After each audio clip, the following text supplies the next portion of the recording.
खस्ता करारी फूली फूली कचौड़ी बारिश में खाने का मजा ही कुछ और है। आज इस कचौड़ी को मैदे से नहीं गेहूं के आटे से बनाया है। ये कैसे फूले, फटे नहीं, ऑयली ना बने, ये सारे ट्रिक्स आज इस पूरे वीडियो के अंदर है, तो वीडियो को पूरा जरूर देखिए। एक और बात, कचौड़ी एक से तो मन भरेगा नहीं, तो साथ में एक बढ़िया वाला सैलेड भी बना लिया है जिसे खाने में मजा ही आ जाए। हमारे यहाँ इसको रगड़ा सैलेड कहते हैं। आपने कभी इस टाइप का सैलेड बनाया? बताइएगा जरूर कमेंट करके। ये सैलेड है कहाँ का ये भी बताऊंगी। तो चलो रेसिपी शुरू करते हैं।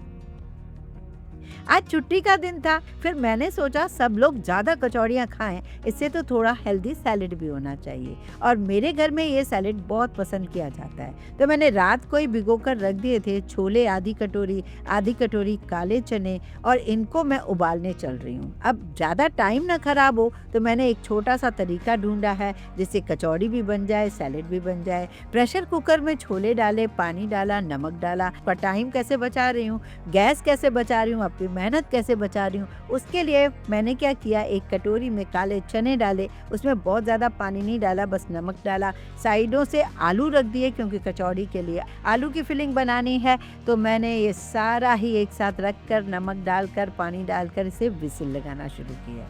2 से 3 विसिल, 2 नहीं 3 विसिल लगा लीजिए। उसके बाद 6 से 7 मिनट आप स्लो गैस पर रख दीजिए। मैं बताती हूँ आपको, ये परफेक्टली हर चीज़ गल गई होगी। काले चने जो है उसके साथ आलू मत रखना, वरना क्या होगा, आलू भी काले हो जाएंगे, तो ऐसा नहीं होना चाहिए। तो हमने क्या किया, छोले भी उबाल लिए, आलू भी उबाल लिए और ये काले चने भी उबाल लिए, और सारे चीज़ बहुत अच्छे से सॉफ्ट हो गई है। मैंने आपको चेक करवा दी। अब इन्हें ठंडा करने के लिए थोड़ा अलग रख देते हैं। चलते हैं, आगे बढ़ते हैं। पहले कचौड़ी की तैयारी कर लेते हैं। कचौड़ी के लिए मैंने क्या लिया है, ये देखो, 1.5 कटोरी गेहूं का आटा। जी हाँ, कचौड़ी बनाने के लिए हमने 1.5 कटोरी गेहूं का आटा लिया है जिससे हम रोटी बनाते हैं। अब ये दोनों हम एक बड़े बर्तन में डाल देंगे। उसके बाद 1/4 कटोरी या 1/3 कटोरी आप ले लीजिए बारीक वाली सूजी। इससे कचौड़ी और ज़्यादा खस्ता बनेगी, करारी बनेगी। और नहीं, मोटी है अगर आपके पास सूजी, तो आप क्या करो, उसे एक बार ग्राइंड कर लो। उसके बाद डाल दीजिए इसमें स्वाद अनुसार नमक, क्योंकि ये कवरिंग है, नमक होना ज़रूरी है। इसमें थोड़ी सी अजवाइन डाल दो हाथों से क्रश करके। उसके बाद मैंने इसमें डाल दिया 1.5 कटोरी गेहूं के आटे में 3 टेबलस्पून हमें डालना है घी। घी अंदर से डालो, बाहर आप भले ऑयल से हम फ्राई करेंगे, सरसों के ऑयल से भी फ्राई कर सकते हो, कोई प्रॉब्लम नहीं है। अब सबसे पहले इस ऑयल को डालने के बाद आटे और सूजी को अच्छे से इसमें मिक्स करेंगे। जब ये मिक्स हो जाएगा तब हम इसका आटा गूंथेंगे। ये तो आप जान ही गए हो, इतने सालों से मेरे साथ हो। कचौड़ी मैंने जब भी आपको बताई है तो उसका आटा हमें सॉफ्ट गूंथना है, जिससे कचौड़ी फटेगी नहीं। तो हमें क्या करना है, पूरा 1 कप पानी लेना है। मैं आपको बताऊंगी कितना पानी बचा, मतलब मैंने कितना उसको सॉफ्ट किया। 1 आध चम्मच इधर उधर हो सकता है, पर मुझे बहुत सॉफ्ट चाहिए। और हाँ, कचौड़ी बढ़िया फूले, कोई बेकिंग पाउडर, कोई बेकिंग सोडा कुछ भी नहीं डलेगा तो भी फूले, तो उसको पटकना बहुत जरूरी है। 4-6 बार आटे को इतनी जोर से पटकना कि बढ़िया उसका रिजल्ट आपको मिले। आटा बढ़िया रिजल्ट दे देगा। बहुत उसकी पिटाई हो गई है। अब मैं आपको दिखाती हूँ पानी कितना बचा है। पूरा 1 कप पानी लिया था ना, तो पानी बचा है मुश्किल से 2 से 2.5 टेबलस्पून। और सॉफ्ट कितना है मैं फिंगर से आपको दिखा रही हूँ। देखिए, 4 चम्मच आता है 1/4 कटोरी में, मतलब 4 चम्मच नहीं है, 3 चम्मच बचा है। तो आप इतना समझ लीजिए, 1 आध चम्मच इधर उधर हो जाए, क्योंकि आटे वाटे की क्वालिटी का फर्क होता है। इसको हमने ढक के एक तरफ रख दिया, क्योंकि हमें इसको रेस्ट देनी है, और ढक के ही रखना, इस बात का खास ध्यान रखना। अब बनाते हैं कचौड़ी का मसाला। तो मैंने एक पैन लिया, इसमें सूखा साबुत धनिया डाला, सौंफ डाली और जीरा डाला। जीरा आधा डालना, और वो दोनों चीज़ें मतलब 1-1 चम्मच डालना, ये आधा चम्मच, और थोड़ी सी काली मिर्च भी डालना। इन सबको सेक लेना, हल्का सा सेकना है बस। सिलबट्टे पे ले आना, इसको दरदरा कूट लेना, या फिर खलबत्ते में कूट लेना, या बेलन से क्रश कर लेना। मिक्सी में करोगे ना तो वो ज़्यादा मतलब पाउडर सा बन जाएगा, या फिर पल्स मोड पे आप एक बार चला लेना। इसी में मिला लेना चिली फ्लेक्स, 2 चम्मच छोटे से मिला दिया। अब ये मसाला हमारा तैयार हो गया है। आगे बढ़ते हैं इसकी फिलिंग बनाने के लिए। अब यहाँ पर हमें पैन में ऑयल डालना है। ऑयल डालने के बाद मुझे डालनी है अच्छी खासी हींग। हींग की खुशबू अच्छी आनी चाहिए। अदरक और हरी मिर्च 1 चम्मच भर के मैंने इसमें डाला है। लहसुन मैं नहीं डालती, मुझे लहसुन ना पर्सनली बहुत ज़्यादा पसंद नहीं है। आपको पसंद है क्या? मुझे कमेंट करके ज़रूर बताना। अदरक हरी मिर्च को तो मैंने थोड़ा रोस्ट कर लिया। अब इसमें या तो आप बेसन डालना या सत्तू। मैं तो क्या सत्तू बना के रखती हूँ ना, आपको तो पता ही है। तो सत्तू मैं छाछ में या पानी में डाल के पीती रहती हूँ, तो उसके लिए मेरे पास रखा था, तो सत्तू भी वही है। तो मैंने यहाँ पे 2 चम्मच सत्तू डाल दिया। सत्तू डालना बहुत ज़रूरी है क्योंकि हम आलू की कचौड़ी बना रहे हैं और इसमें बेसन या सत्तू अगर गया तो क्या आलू की फिलिंग बहुत बढ़िया बनेगी। मैंने सत्तू को भुना नहीं क्योंकि ऑलरेडी वो भुना हुआ है और भुने चने से बनता है। और अगर आप बेसन ले रहे हो तो उसको 5 मिनट तक स्लो गैस पर भूनना जरूर। उसके बाद ये मसाला डालना। मैंने फ़ौरन मसाला डाल दिया जो हमने कूटा था। ठीक है, अब ये सारी चीज़ें हो गई। अब अपन आगे बढ़ते हैं और इसमें क्या क्या डालते हैं वो बताती हूँ। थोड़े से मसाले जैसे कि कश्मीरी लाल मिर्च पाउडर, अमचूर पाउडर, जीरा पाउडर और मैंने इसमें डाल दिया धनिया पाउडर। हल्दी पाउडर बहुत थोड़ा सा डाल दिया, स्वाद अनुसार नमक डाला है। मैंने इसमें लाल मिर्चियाँ और नहीं डाली हैं क्योंकि काली मिर्च हरी मिर्च दोनों डाल चुके हैं। आपका मन करे तो आप थोड़ी लाल मिर्च डाल देना। अब यहाँ पर मैं थोड़ा प्याज डाल रही हूँ क्योंकि आलू प्याज की कचौड़ी बना रही हूँ। अगर आप नहीं भी डालोगे तो भी चलेगा, और अगर डालते हो तो ये पानी नहीं छोड़ेगा प्याज, ये मेरी गारंटी है क्योंकि मैंने इसमें सत्तू या बेसन अपने को डालना ही है। अब मैंने हरा धनिया भी डाल दिया। अब लास्ट में मैं इसमें डाल रही हूँ करीब 2 आलू, थोड़े से बड़े हैं और तीसरा बड़ा था तो मैंने उसको आधा डाला है। तो मैंने आपको पूरा रेशो बता दिया। अगर 2 बड़े आलू भी डालते हो तो आपकी 8 कचौड़ियों की फिलिंग अच्छी खासी बन जाएगी। अब मैंने इसको मसलना शुरू किया और ये देखिए प्याज की कचौड़ी बना रहे हैं, मतलब प्याज आलू वाली, फिर भी पानी नहीं छोड़ेगा। ये देखिए इसी टेक्निक से नहीं छोड़ेगा।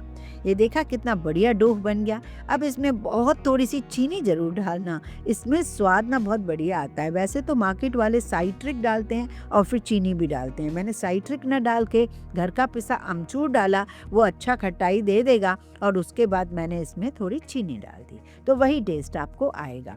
अब ये थोड़ा ठंडा हो जाए तो इसके बॉल्स बनाइए। बॉल्स भी ना अच्छी साइज़ के बनाइए। ये देखिए छोटे छोटे मत बनाइए। मेरे 9 बॉल बने थे, आप 8 बॉल या 9 बॉल बना लीजिए।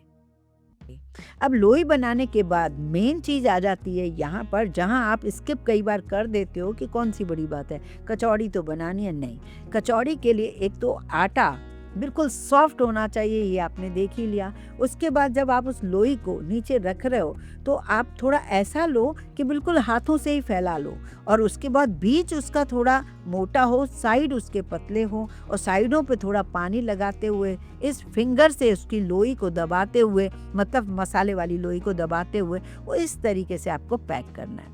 यहाँ अगर आपने थोड़ी सी भी कमी करी तो गड़बड़ हो सकती है। मैं आपको बार बार रिक्वेस्ट करती हूँ।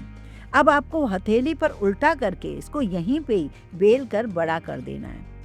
कोई बेलन नहीं लेना है क्योंकि बेलन से कई बार फट भी जाती है। ये देखिए बहुत ही बढ़िया फूलेगी, ये मेरी गारंटी है। पर आपको पैक अच्छे से करना है। तलने की भी एक टेक्निक बताऊंगी कैसे वो बढ़िया होगा, तो वो सारी चीज़ें आप देखिए। अब जहाँ से बंद था ना, वो मैंने नीचे के हिस्से में रखा है।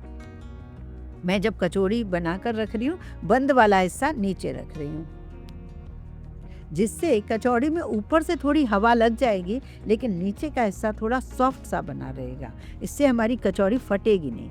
ये 2 तरीके मैंने बता दिए कचौड़ी का। एक तो वैसे ही बांध देते हैं, एक इस तरीके से, अगर आपको लगे तो इस तरीके से भी बना सकते हो। तो चॉइस आपकी है, आप आराम से इस तरीके से बनाते जाइए। बिल्कुल फूलेंगी भी, खस्ता भी बनेगी, क्रिस्पी भी बनेगी आटे की कचौड़ी। और जब हम कचौड़ी को बनाते हैं तो हमें समझ में आ जाता है कि ये आटे की है, क्योंकि मैदा होता है ना, तो मैदा क्या है बार बार छोटा हो जाता है, खिंचता है। ये आटा नहीं खिंचेगा, बहुत बढ़िया हो जाएगा। और बहुत छोटा छोटा भी मत बनाइए, जैसा है वैसा ही बनाइए।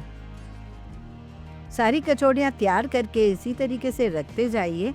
अब बारी है एक दो लास्ट की ट्रिक्स जो मैं आपको बताने वाली हूँ। यहाँ पर मैंने कढ़ाई में ऑयल रखा है।